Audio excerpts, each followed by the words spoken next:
What's good, my gang? son You are not going and to what he believe the got story going on. I'm about to break down for you. But if you Today end we're up talking about a Cheif person Keef's that mom you and how know, she is still in true the color hood, thing or still in whatever, Chicago, still living a life man, that you have honestly 2 or 3 might break your heart personalities. I once you can't hear deal it. with it. I have No to stay cap. safe. This is one of those stories that shows you fame don't always change everything. And family situations can get complicated, even when your son is a millionaire rapper. But before I get into all that, let me remind y'all about the moment she went viral. And I mean viral for the wrong reasons. When one of Keef's biggest ops, FPG Cash, recorded a phone call with her. Yeah, you heard that right. A whole op got on the phone with Cheif Keef's mother and put that recording out for the world to hear. Chat, that is wild.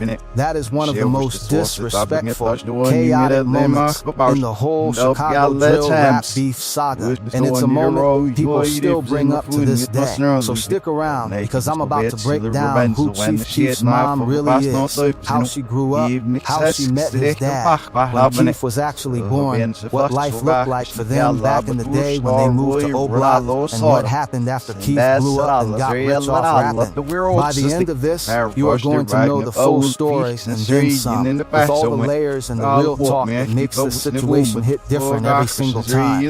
Alright, so first things first, let's talk about who Cheif Keef's mom actually is. Her name is Lolita Carter, but a lot of people just know her by the nickname Lolo or Aunt Ricey around the neighborhood. And listen, this isn't some random side character in Cheif Keef's story. This is the woman who raised him, who was there through everything, the struggle, the come up, the fame, all of it. Y'all gotta understand, before Cheif Keef was Sosa, before he was running the rap game out of Chicago, he was just a little kid named Keith Kozart, and his mama was the one holding things down while the whole world around him was falling apart in different ways. She was navigating poverty, raising kids in one of the toughest environments imaginable, and trying to keep her head above water when so many forces were pulling her family down. That kind of strength doesn't get talked about enough in these rap stories, but it's the backbone of everything Cheif built his image on. She wasn't out here chasing clout or trying to be famous herself.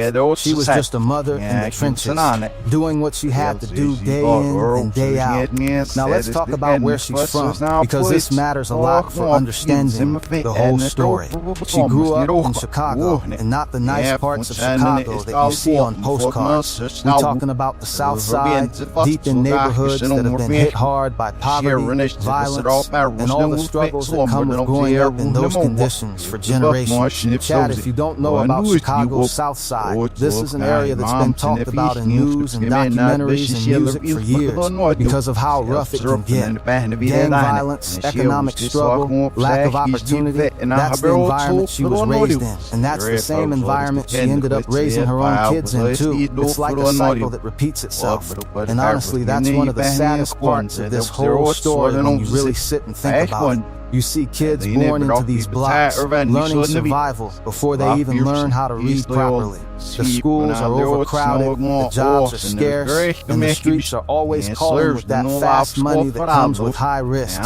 Families hustle in whatever way they can, whether it's multiple low-paying gigs, side hustles, or sometimes things that keep them tied to the game. For a young mother like her back then, it meant constant worry about keeping food on the table, making sure the lights stayed on, and shielding the kids from the shootouts happening right outside the window. Life on the South Side wasn't just about the violence, it was also about survival. Every single day, families had to figure out how to make ends meet, how to keep their kids safe, how to navigate a system that honestly wasn't built to help them succeed. The schools were underfunded, job opportunities were limited, and a lot of the neighborhoods were basically left to deal with their own problems without much outside help. And that's the world she was living in when she became pregnant with her son, who would eventually become one of the biggest names in rap history. Imagine being in your late teens or early 20s, trying to build a life in that pressure cooker. No safety net, no big family wealth to fall back on. Just the daily grind and the hope that your child might somehow make it out or at least have a better shot. She carried that weight, and it shaped everything that came after. The South Side forged her resilience, but it also embedded those deep community ties that are hard to break even when success knocks on the door later. Let's get into how she met Cheif Keef's dad, because this part of the story is honestly pretty mysterious, and that's no cap. Cheif Keef's father hasn't really been a major presence in Keef's life or in the media at all. A lot of these details about how they met, how long they were together, what their relationship looked like, that stuff isn't really public information. And honestly, that's pretty common for a lot of families coming out of rough neighborhoods. Relationships form, kids are born, but the full story behind the scenes doesn't always make it into interviews or articles. What we do know is that their son, Keif Kozar, who the world would later know as Cheif Keef, was born on August 15, 1995, right there in Chicago, Illinois. Bro, think about that for a second. 1995, that's a kid born in the middle of the crack era's aftermath, in the middle of gang territory wars, in a city that was already known for having one of the highest violent crime rates in the entire country. That's the environment this baby boy was born into. No cap.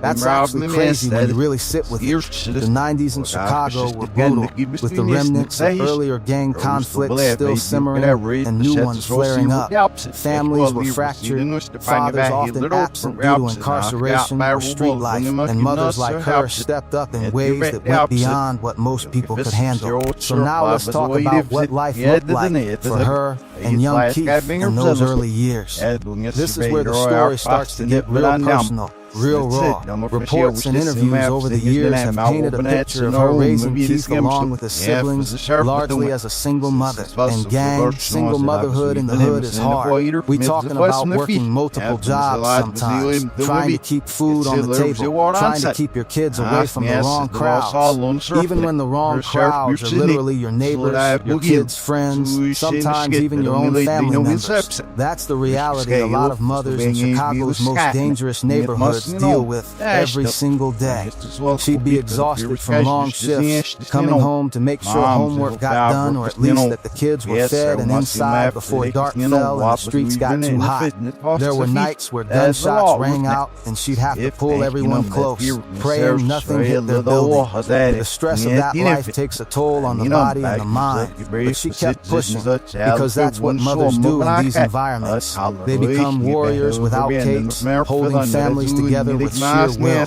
And here's where it gets even more interesting, because Keif wasn't just raised by his mom alone in that traditional sense. A lot of people don't know this, but Cheif Keef's grandmother played a massive role in his upbringing too. In multiple interviews over the years, Keif has talked about being raised partly by his grandmother, while his mom worked or dealt with her own struggles. That's actually a pattern you see a lot in these communities. It's not just nuclear families, it's extended families, grandmothers, aunties, all pulling together to raise the kids, because everybody's trying to survive together. Y'all seeing how deep this story already is? We're not even at O Block yet. Let's pause for a second and talk about what it actually means to grow up bouncing between your mom's house and your grandmother's house in a neighborhood like this. It's not just about who tucks you in at night, it's about safety nets. If mom's working late, grandma's got you. If something pops off in the streets, you got more than one house you can run to. That kind of setup, as chaotic as it might sound to people outside that environment, was actually a survival strategy. And Keif has said in interviews that his grandmother's house felt like one of the more stable places in his childhood, which tells you a lot about what stability even looked like for a kid in that part of Chicago. Grandmothers often brought wisdom from harder times, stories of resilience, and a different kind of discipline that helped ground the young ones amid the chaos. Keif grew up primarily on the south side of Chicago, and a lot of his early life was centered around the Parkway Gardens housing complex. In chat, this is the neighborhood that eventually became known worldwide as O Block. That nickname comes from Oglesby Avenue, which runs right through that area, and it became one of the most talked about, most dangerous, most infamous blocks in all of Chicago because of the sheer amount of violence that happened there over the years. Now here's where I need you to really pay attention, because this is the part that connects everything together. O Block wasn't some place Keith and his mom moved to later in some dramatic upgrade or downgrade. O Block basically was where they were already living. Parkway Gardens, that whole stretch of apartment buildings and streets, that was home. That's where Keith was running around as a kid. That's where he started making music. That's where the foundation of his entire career and his entire persona as Sosa was built. When people hear Old Block, they think about the violence, they think about the rap beef, they think about all the names connected to it. But at the end of the day, before all of that, it was just a neighborhood where families like theirs were trying to live their lives. No cap. Old Block's reputation got even bigger over the years because of names like King Von, who also came up out of that same neighborhood and constantly repped it in his music before his own tragic passing. The complex itself had history, with families trying to make the best of public housing that was meant to provide stability, but often became ground zero for conflicts. Kids played outside when it was safe, but everyone knew the rules, stay alert, know the codes, and move smart. For Keef's mom, it meant raising an energetic young boy in an environment where opportunities for trouble were everywhere. She saw him developing that sharp mind and charisma early on, the same traits that would later explode in his music. But she also worried about the pull of the streets, the older guys influencing the younger ones, the constant cycle of retaliation that claimed so many lives. Parkway Gardens wasn't just bricks and concrete. It was a living, breathing community with its own culture, slang, loyalties, and pains. Families barbecued together on good days, mourned losses on bad ones, and somehow found ways to celebrate small victories like a kid making it through another school year without incident. By the time Keef was a teenager, he had already started making music, recording in basements, linking up with other young artists in the neighborhood, and building what would eventually become the foundation of Chicago drill music as a whole genre. And through all of that, his mom was right there in the same neighborhood, watching her son go from a regular kid on the block to becoming one of the most talked about new artists in the entire country. Bro, that's actually wild when you think about the timeline. Keef started gaining real buzz when he was like 16 years old, and one of the biggest moments was when he got arrested and ended up under house arrest. And during that house arrest period, he recorded the video for I Don't Like. That song blew up. Like exploded. Kanye West remixed it. It became one of the most influential drill songs ever made. And all of this was happening while Keef was literally still living in that same neighborhood with his family, including his mom. Y'all are not ready for how fast things changed after that. Once I Don't Like went viral and Kanye co-signed him, labels started fighting over Cheif Keef. He ended up signing a massive deal with Interscope Records, and we talking about a deal reportedly worth around $6 million for an artist who was still a literal teenager. No cap, that's actually insane. A kid from Old Block, from one of the most dangerous blocks in Chicago, suddenly has millions of dollars on the table because of music he made in his own neighborhood, talking about the life he was living. Think about how surreal that must have been for his mom too. One day your mother in Parkway Gardens is just trying to keep your kids fed and safe, and the next day your teenage son is being flown out for studio sessions, getting co-signed by one of the biggest producers and artists on the planet, and signing contracts worth millions of dollars. That's a level of whiplash most families never experience. And there's no manual for how to handle that kind of sudden change, especially when you're still rooted in the same streets that raised you. The money started coming in, but so did the pressures, the expectations, the eyes of the world suddenly on your family. She probably felt a mix of immense pride and deep concern, knowing the industry could chew up young talent and spit them out, while the streets back home didn't forget where you came from. Now let's get into the part of the story that I know a lot of y'all have been waiting for. What happened when Keef actually got rich, and what that meant for his mom. Because here's the thing, gang. You would think that once a young black man from the hood gets a multi-million-dollar record deal, the very first thing he does is move his whole family out of danger, right? Move mom out the hood, get her a house somewhere safe, somewhere quiet, away from all the violence and the gang activity. And from what's been reported and discussed over the years, that is something Cheif Keef tried to do. There have been reports and statements over time suggesting Keef did try to relocate his mother away from the Chicago streets, away from Old Block, away from that whole environment that had basically raised both of them. But chat, here's where this story takes a turn that honestly makes you sit back and go, wow. Because despite Keef's success, despite the money, Despite reportedly trying to move his mom into a better, safer situation, multiple reports, social media posts, and that infamous recorded phone call from FPG Cash all point to the same sad reality. She ended up back in Chicago, back around the same rough neighborhoods, living a life that really doesn't match up with what you'd expect from the mother of one of rap's biggest stars. And this is exactly why that whole FPG Cash situation became such a big deal in the first place. For those who don't know the full story, FPG Cash was deep in a beef with Cheif Keef. This is part of that whole ongoing Chicago drill rap conflict that's honestly been going on for over a decade at this point, with multiple people losing their lives because of it. The FBG name itself, Flyboy Gang, became one of the most prominent names connected to drill beef discourse online, with members constantly going back and forth with O-Block-affiliated artists for years. And at some point, FBG Cash got her on the phone, recorded the conversation, and put it out publicly. Bro, that's actually crazy when you think about how far some of these beefs go.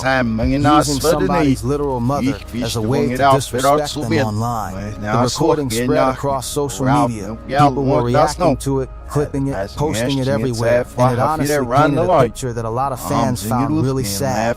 Here's this woman, mother to one of the richest rappers from Chicago, and she's still dealing with the streets, still connected to that environment, still vulnerable to this kind of public humiliation. No cap. That moment right there is what made so many people start asking questions like, wait, why is Cheif Keef's mom still around the hood like this? Didn't he get rich? Didn't he move out the city years ago? And that's honestly the core of why this topic keeps coming up over and over in the Cheif Keef fan community and across social media, YouTube, all of it. People were going back through old clips, old interviews, old posts, trying to piece together exactly what her living situation actually looked like. And that's part of why this story has had so much staying power online, even years after it first happened. The phone call itself was raw and exposed layers of ongoing connections that shocked outsiders. It wasn't just a casual chat, it became ammunition in the endless drill wars where nothing is off limits, not even family. Fans debated for months, some defending her choices, others questioning why the millions didn't translate to a complete break. It highlighted how beefs in Chicago drill aren't just about music. They're personal, generational, tied to blocks and bloodlines that run deeper than any record deal. So let's break down why this might be the case, because I know y'all are thinking about it just like I am. First thing, sometimes family members, even when they offer a way out, choose to stay close to what they know. The hood, as dangerous as it can be, is still home for a lot of people. It's where their friends are, their routines, their sense of community. Even with all the danger that comes with it, leaving that behind isn't always as simple as just getting a new house and a nicer area. There's an emotional and social core that keeps people connected to where they grew up, no matter how much money is on the table. People talk about this a lot with lottery winners too. Sometimes the comfort of the familiar outweighs the comfort of safety, even when that sounds backwards to people who never lived that life. She might have tried the suburbs or other cities, but the pull back to familiar faces, the church she knew, the stores where everybody greeted her by name, the memories embedded in those streets, it all adds up. Relocating can feel like leaving a piece of yourself behind, and for someone who built her identity around surviving and thriving in that environment, it hits different. Second thing, and this is something we see across the music industry, honestly, not just with Cheif Keef. Sometimes family relationships get complicated once fame and money enter the picture. We don't always get the full real story about what's happening behind closed doors between an artist and their family members. Maybe there were disagreements, maybe there were issues with how the money was being handled. Maybe there's stuff going on that neither Keef nor his mom have ever fully addressed publicly. Gang, we have to be honest. We're working with limited information here, and a lot of this is pieced together from interviews, social media, and reports rather than Cheif Keef or his mother sitting down and explaining the whole situation themselves. Fame brings new dynamics, jealousy from extended circles, expectations of handouts, and the artist himself dealing with his own demons. Keef has had his share of legal troubles, moves across the country, and personal growth journeys that might have strained consistent support. Money can fix houses, but not every emotional rift or differing vision for family life. Third thing, and this is honestly one of the saddest realities of a lot of these stories, sometimes the streets just don't let go that easy.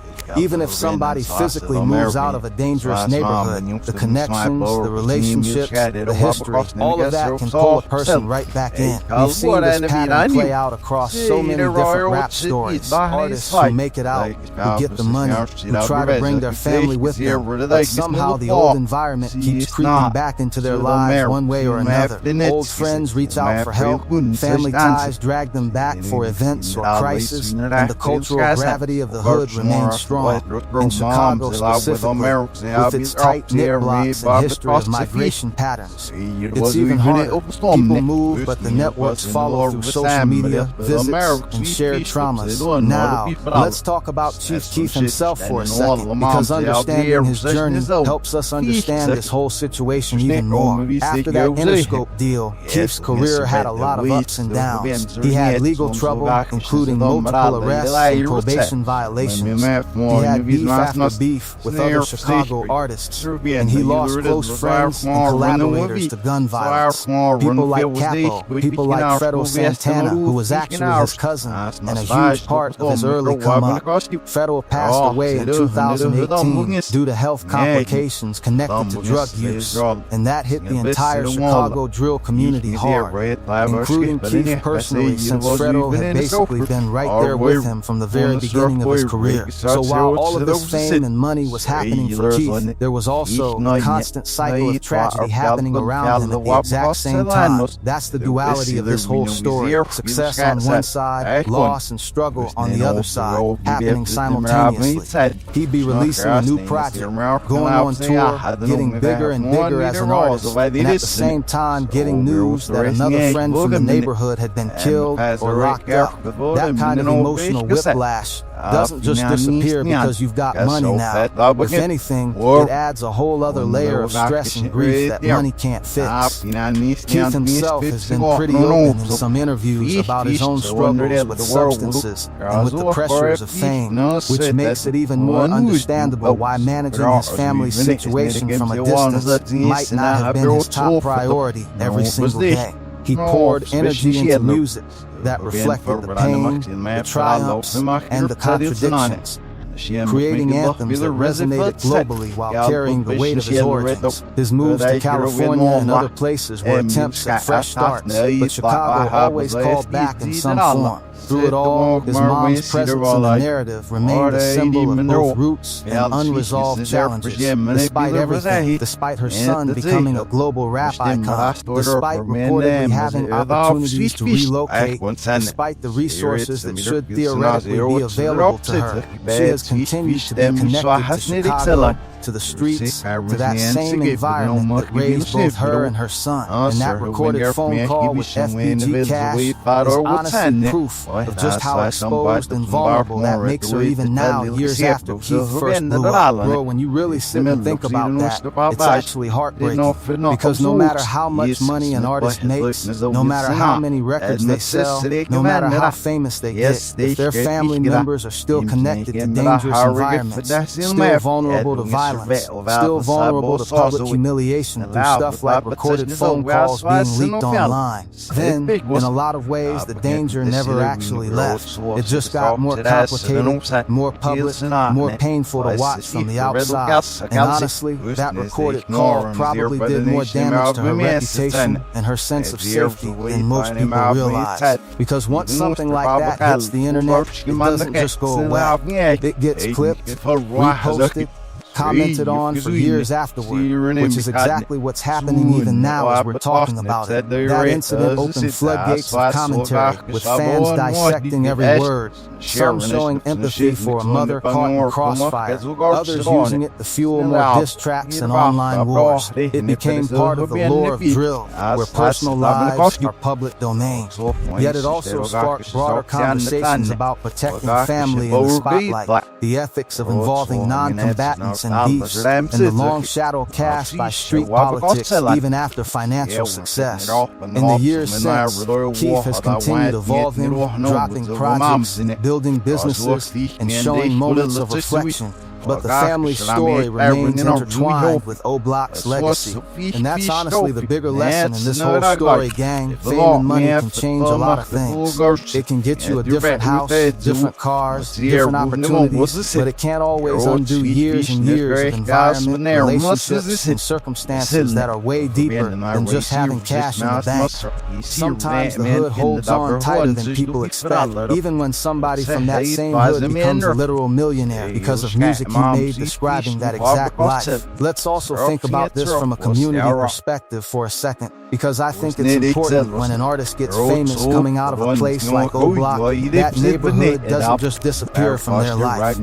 If anything, it becomes even more central to their public image. Fans want to hear about the block, ops want to bring up the block, and the family members left behind become symbols connected to that whole identity, whether they want to be or not. She isn't just Cheif Keef's mom to random people online, to a lot of folks following the drill scene. She became a character in this whole ongoing storyline of beefs, loyalty, and street politics. Even though she never asked to be part of any of that, no cap, this is one of those stories where there's no clean, happy ending to wrap it up with a bow. We don't know the full details of why she is still connected to those rough areas. We don't know the complete relationship dynamics between Keef and his mom behind closed doors. What we do know is what's been shown publicly. A woman who raised one of the most influential rap artists of his generation, who came from one of Chicago's toughest neighborhoods, who watched her son go from O-Block to international fame, and who, according to multiple reports in that infamous leaked phone call, still finds herself connected to that same dangerous world all these years later. And honestly, gang, that's a story that goes way beyond just Cheif Keef and his mom specifically. This is a story you see repeated across so many different rap careers, across so many different cities, across so many different families. Fame doesn't automatically erase decades of systemic struggle, generational poverty, or the deep social ties that come from growing up in neighborhoods like O-Block. It's a way bigger conversation about how hard it actually is to fully escape certain environments, even when you have the resources to try. You see it with artists from Chicago, from Atlanta, from New York, from basically every major rap scene in the country. Money changes the artist's life dramatically, but it doesn't always reach back far enough to change everybody and everything connected to where they came from. Think about other examples in hip-hop where moms or families stayed grounded in the original hood despite the come-up. It speaks to loyalty, identity, and the limits of wealth and healing community wounds. In Chicago, the drill scene amplified these realities, turning personal family matters into viral content that entertains but also exposes vulnerabilities. Keef's mom represents the unsung pillars, the ones who provided the foundation for the sound that shook the world, yet continue navigating the same realities their children rapped about. Her story adds humanity to the larger-than-life persona of Sosa, reminding us that behind the hits and the controversies are real people with real ongoing battles. The cycle of poverty, violence, and resilience in places like Parkway Gardens isn't broken overnight. It takes generations, policy changes, economic shifts, and individual decisions all aligning. For many, staying connected means staying true to roots, supporting younger families, or simply finding peace in the familiar despite the costs. Expanding on that, the impact of O-Block on drill music can't be overstated. It birthed a sound that captured raw energy, unfiltered street narratives, and a defiant spirit that resonated with youth worldwide. Keef's mom, by being present through the early recordings in the house arrest era, was part of that creative incubator, even if indirectly. Her experiences informed the environment that fueled his lyrics about loyalty, loss, and living fast. As the years passed, with Keef maturing, having his own kids, and reflecting on legacy, one wonders about private efforts to stabilize families that don't make headlines. Public perception often simplifies these dynamics into success versus failure, but reality is messier, filled with love, friction, attempts, and setbacks. The viral phone call, while disrespectful, also humanized her in a way that forced fans to confront the incomplete nature of making it. It wasn't just about one call, it was a snapshot of broader tensions in a city where drill amplified both fame and feuds. In the end, this narrative invites deeper empathy. It's easy to judge from afar why someone doesn't leave, but when you've survived decades in a place that shaped your entire worldview, the decision isn't black and white. Community bonds provide support networks that new money can't instantly replicate. Shared history, cultural familiarity, and even the adrenaline of known risks can outweigh the unknown of starting over. For Cheif Keef's mom, her journey embodies the complex intersection of motherhood, good life, and the rap game machine. It's a testament to endurance, a reminder of drill's origins, and a call to think critically about what true escape and success look like. Chicago's South Side has produced legends, but at what personal cost to the families behind them? Stories like this keep the culture rich and real, even as they tug at the heartstrings. So that's the full expanded breakdown, gang, with all the layers unpacked. If you learned something new or felt that energy, smash that like, drop a comment with your thoughts, then lock in for more. Chicago drill history runs deep and we're just scratching the surface. Peace.